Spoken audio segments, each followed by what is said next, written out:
নমস্কার, আমি মিঠু। শুরু করছি নজরে রাজ্য। রাত পোহালে বড়দিন, ক্রিসমাস উপলক্ষে আলো সেজে উঠেছে বিভিন্ন এলাকা। ছুটির মেজাজ কার্যত শুরু হয়ে গিয়েছে। সেই আবহে আসার কথা শুনিয়েছে আলিপুর আবহাওয়া দপ্তর। জমিয়ে ঠান্ডা পড়বে বড়দিনে। বুধবার থেকে তাপমাত্রা পারদ নামতে শুরু করেছে।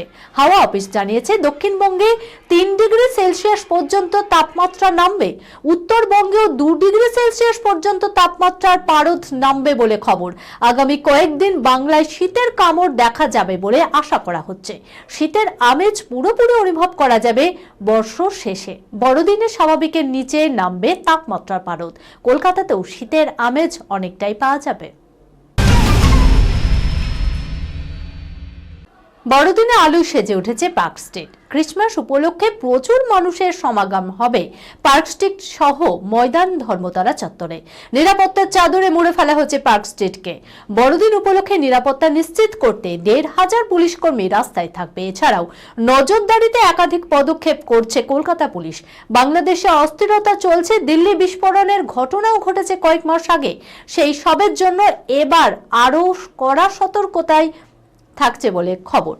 মঙ্গলবার থেকে পার্ক স্ট্রিট ও ময়দান চত্বরে ভিড় জমাতে শুরু করেছেন জনতা। বড়দিনে সেই ভিড় অনেক বেশি হবে তা বলার অপেক্ষা রাখে না। সেই কথা মাথায় রেখে যাত্রীদের সুরক্ষায় বিশেষ পদক্ষেপ নিল কলকাতা মেট্রো। পার্ক স্ট্রিট ও ময়দান মেট্রো স্টেশনের নির্দিষ্ট কয়েকটি গেট শুধুমাত্র প্রবেশ ও প্রস্থানের জন্য নির্ধারিত করে দিল মেট্রো কর্তৃপক্ষ। ভূতের হানা শীতের রাতে, কখনো খাট নড়ছে, আবার কখনো পড়ছে আলমারি। বাড়ির এ ঘর ও ঘর থেকে নাকি ভেসে আসছে চাপা এক কান্না। হারহিম এই ঘটনায় রীতিমতো আতঙ্কে জলপাইগুড়ির নিউ সার্কুলার রোডের বাসিন্দারা। গৌতম দে এবং তার পরিবার। কোথা থেকে আসছে এই আওয়াজ কিছুই বুঝে উঠতে পারছে না ওই পরিবার। এই অবস্থায় সায়েন্স অ্যান্ড নেচার ক্লাবের সঙ্গে যোগাযোগ করেছেন গৌতম দে।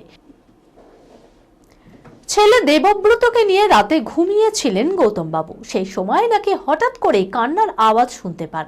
তিনি জানান, কান্নার শব্দে ঘুম ভেঙে যায়। তারপরে শুরু হয় ভুতুড়ে কাণ্ড কারখানা, যা শুনে প্রতিবেশীদেরও হাড়হিম হওয়ার অবস্থা। 10 বছর বাদে সাড়ম্বরে প্রচার সেরে নস্টালজিয়া উস্কে দিয়েছিল দেশু জুটি। তবে বক্স অফিসে সিনেমার দৌড় শুরু হতেই ধূমকেতুর মতো দেব শুভশ্রীর সমীকরণ বদলানোর সাক্ষী হয়েছিল গোটা ইন্ডাস্ট্রি থেকে অনুরাগী মহল। কখনো সাক্ষাৎকারে একে অপরের বিরুদ্ধে ক্ষোভ উগড়ে দিতে শোনা গিয়েছিল দেব শুভশ্রীকে। আবার কখনো ধূমকেতুর সাফল্য উদযাপনে নায়িকার অনুপস্থিতি নিয়ে জোর চর্চাও হয়েছিল। তাহলে কি প্রাক্তন জুটির বন্ধুত্বে ফের ফাটল ধরল? এবার সেই ধূমকেতু বিতর্কে রেশ কাটিয়ে ফের মুখোমুখি হলেন দেব শুভশ্রী।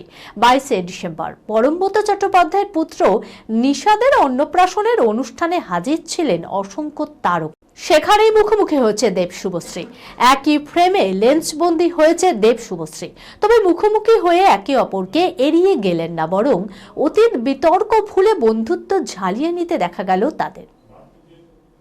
এই খবরের সঙ্গে শেষ করলাম আজকের নজরে রাজ্য। আপনারা দেখছেন টিভি 24 বাংলা। সংবাদ বিনোদন সারাদিন সারাক্ষণ।